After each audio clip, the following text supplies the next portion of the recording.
Once upon a time, a cunning and narcissistic fox lived in a dense forest.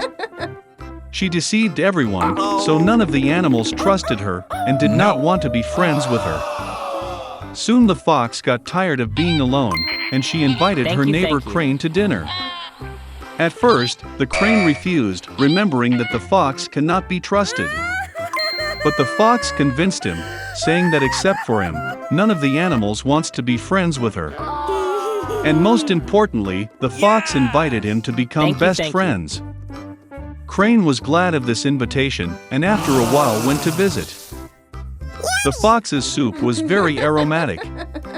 After setting the table, she sprinkled the food into large plates. The fox invited the crane to the table, and began to eat her soup with pleasure. But the crane couldn't taste it out of such a flat dish. He unsuccessfully banged his beak on the plate, and in the end remained hungry. The crane was upset, thinking that the fox was very inattentive to him. But he was a guest at her house, so he did not say anything about his resentment. Meanwhile, the fox finished the soup to the last drop. Seeing that the crane was about to leave, she asked in disbelief if he liked the dinner. No. The crane politely said goodbye, and went home hungry and upset. After a while, the crane decided to teach the fox a good lesson. He went to his girlfriend, and politely invited her to dinner. Lisa was very happy with the offer and agreed.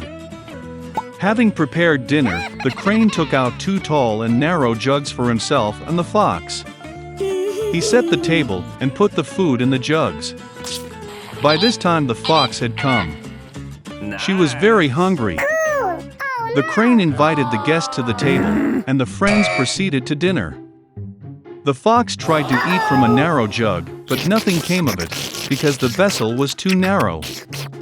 Meanwhile, the crane ate with ease with its long beak. When he finished, he saw the fox trying unsuccessfully to eat. Crane asked if she liked the dinner. But the fox replied that she could not eat anything due to the fact that the jug was too narrow and long. The crane was expecting a similar answer. He reminded the fox that he had left her house hungry because the plate was too flat. And then she realized her mistake. She felt ashamed that she was so inattentive to her neighbor. Lisa apologized and said that she could not even think that he would not be able to eat from such a plate. Crane forgave her and said that henceforth they need to remember their differences. Having said this, he brought a large plate from which the guest could easily eat her dinner.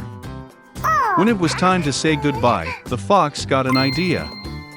She asked the crane to take one of his jugs to his home, so that he could easily dine with the fox. The neighbor liked this idea.